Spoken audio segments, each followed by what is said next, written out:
Stephanie and Jonathan, for your inspiring presentation. So we will now move into a question period. So I'd like to ask Stephanie and Jonathan to both come back up to the front, please. Does anyone have any questions that they would like to ask? Yes, Taylor. Stephanie, you mentioned earlier about knowing that you're affirmed when you're being persecuted. How do you know the difference between the two types? Like, how do you know it's the right thing? Good question. So when you're persecuted, how do you know you should do the right, you should persist in what you're doing and not cease your behavior? Well, that involves doing an analysis of what you're doing and saying, is, first of all, what I'm saying true? Is it being said in a spirit of love? And I would say you cannot have love without truth. Love, by its very nature, requires communicating truth. Is there a just cause that you're giving yourself to? Is it effective? Is it actually having an impact, achieving the righteous goals you have, which is to end an injustice? And all of that, if you have that analysis, then I would say, carry forward. Any other questions? I have a question. Stephanie, I mentioned to a couple of your associates today that you're really fighting two fronts. The one front we saw today, which is the pro-abortion side, but the other front, as well as inside the pro-life community, there's a lot of division on the tactics that sometimes we use and whatever. What is CCBR doing? We'll repeat the question. What is CCBR doing as a strategy, if you even have one, to try to address that side and get them over on our side? Because house divided, it's hard to succeed. We can, but it will just take longer, as you mentioned. I'll start, Jonathan will finish. So good question. So we've explained a lot about how to basically fight against or provide an argument in contrast to the pro-abortion mindset. What do we do within the pro-life movement when we face opposition from pro-lifers who don't necessarily like our strategy? Well, one of the things I think that's very important is that we always have good reasons for why we do what we do. And within the pro-life movement, it's very important that there be one main guiding principle for the actions that we take, and that must be effectiveness. We do what we do not because it's my idea and I want to do it, not because we did it last year so we should do it again, but because it's tried, tested, and true, that we know that it's effective in changing minds and saving lives. So whenever we face resistance from pro-lifers who don't like our strategy, we need to orient ourselves into that direction and say, okay, well, would you agree, first of all, that effectiveness is our goal? Do you know of something that has more evidence of changed minds or saved lives? And then the second thing we would do is provide an apologetic or a defense of the merits of the strategy itself. Because you cannot do wrong to bring about a good. So some people are questioning, well, is what you're doing wrong or unethical? So then we've created a whole classroom on our website answering questions that are often proposed by pro-lifers, such as, what about children or post-abortive women seeing the images? Or does this in some way disrespect the dead? And we've provided a solid apologetic or defense of our approach responding to each one of these. So go to weneedalaw.ca and that will equip you. So moving on from that, the effectiveness thing was really what always made it clear to me that we should be using these images. And one of the ways we can judge whether or not they're effective is, quite frankly, by looking at what our opposition's doing. Because sometimes people are under the idea that if our opposition is angry, we're doing something wrong. Well, for me, if the pro-choicers, if the pro-abortion people are happy with what I'm doing, then I'm doing something wrong because it means I pose no credible threat to their worldview. I want to make their worldview completely disappear in Canada. I want to roll back everything they've ever done.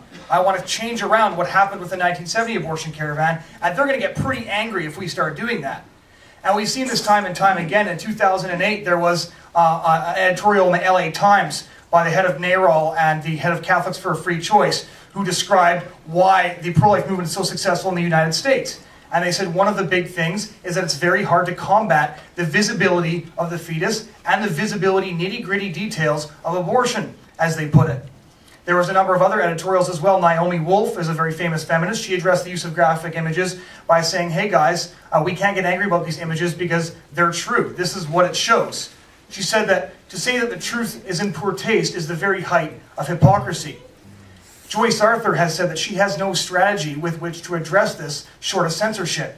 Which is why, the reason they're blocking off outside, by the way, is because in Winnipeg, some of them actually came inside and listened to our presentation. And one of our volunteers heard, as they left, heard them muttering to each other, well, we got to stop people from hearing this. Because that's the only tool they have left when the truth is getting out. They have to make sure you don't hear the truth because they can't argue with it.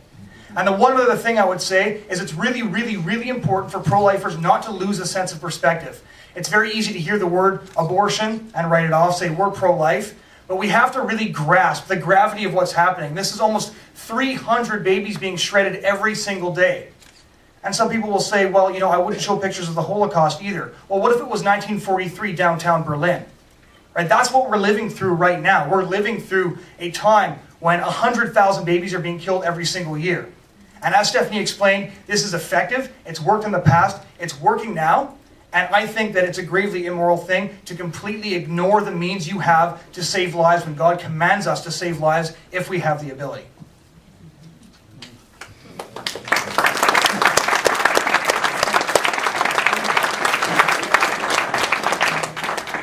Thank you so much for your work. God bless you guys. The question relates to this whole issue of strategy. I have to hope and pray, but I'd like to get confirmation of this, that there are, because I'm, unfortunately I'm not as involved in this as I should be or would like to be.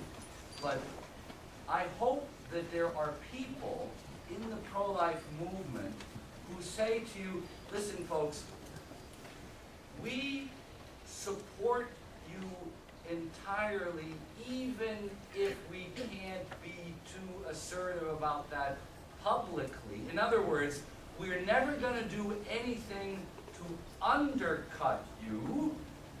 We support you because we understand that any time there's been any real social change in any society, it's because there's a full spectrum of approaches, and that's the only way you make change. When you have people who take a more moderate approach, a more committed approach, but I'm interested in knowing whether some of the people who aren't able to, publicly support, nonetheless encourage you privately. That would be a real consolation to me to know that. So, are they encouraging you privately, rather? Oh yeah, that definitely happens. And with the political situation, with all different things that happen, there's a lot of people, as you say, who love what we do, but can't exactly put that on the front page of a newspaper or even get quoted on the radio saying, hey, I love the people who drove the trucks through your town, right? But they are telling us in private that we really love what you're doing. We're glad you're changing the culture, and yeah, keep at it.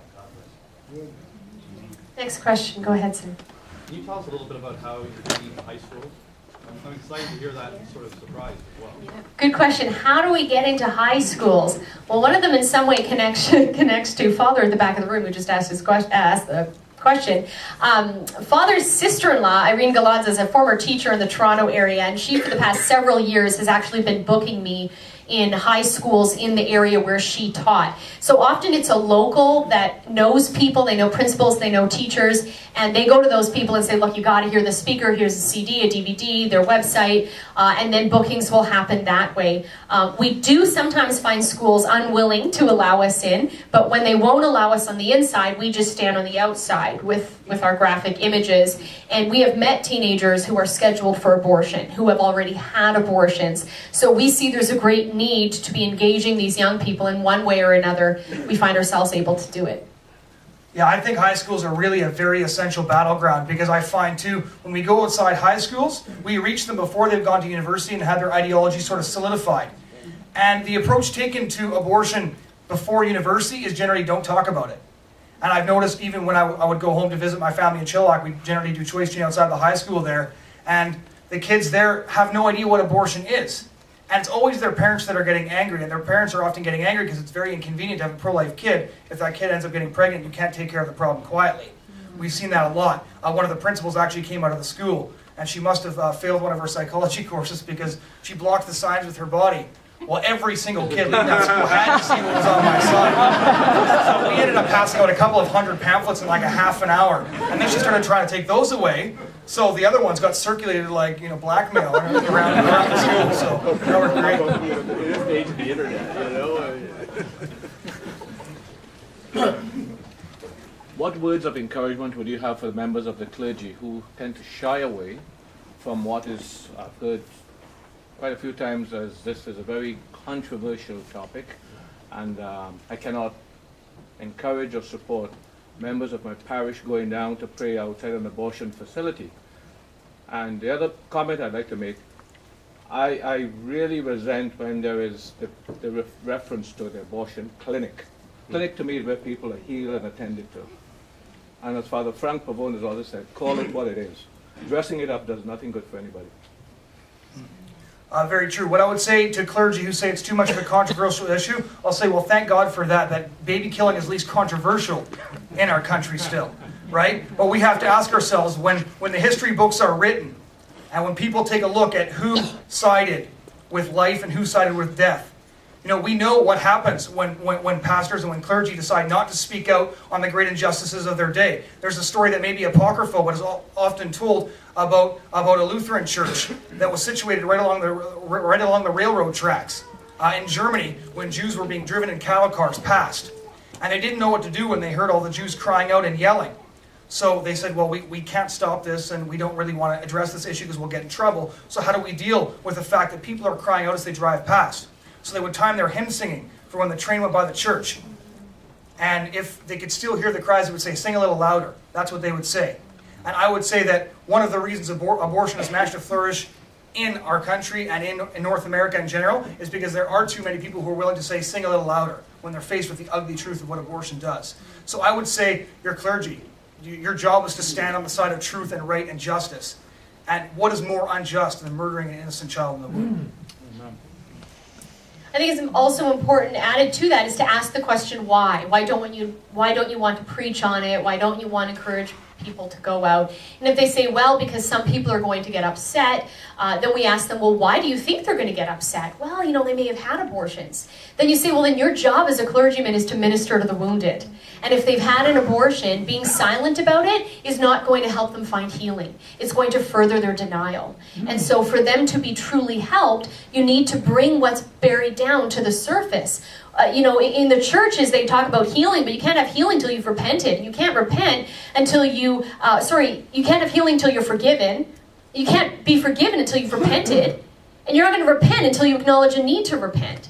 So the first step is communicating to the people within our churches, there's something bad going on here that we need to repent about so we can be forgiven and we can ultimately find healing. So if we truly care about the souls of people, the lives of children, then we would stand up and really lead the way. The way should be led by our shepherds. I'll just give you one other quote by Dr. King in the letter from Birmingham jail. He said, there was a time when the church was very powerful.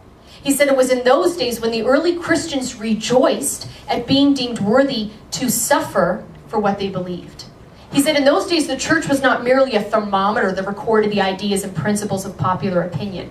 It was a thermostat that transformed the mores of society. He said whenever the early Christians went into a town, the people in power immediately became disturbed and sought to convict them for being disturbers of the peace and outside agitators.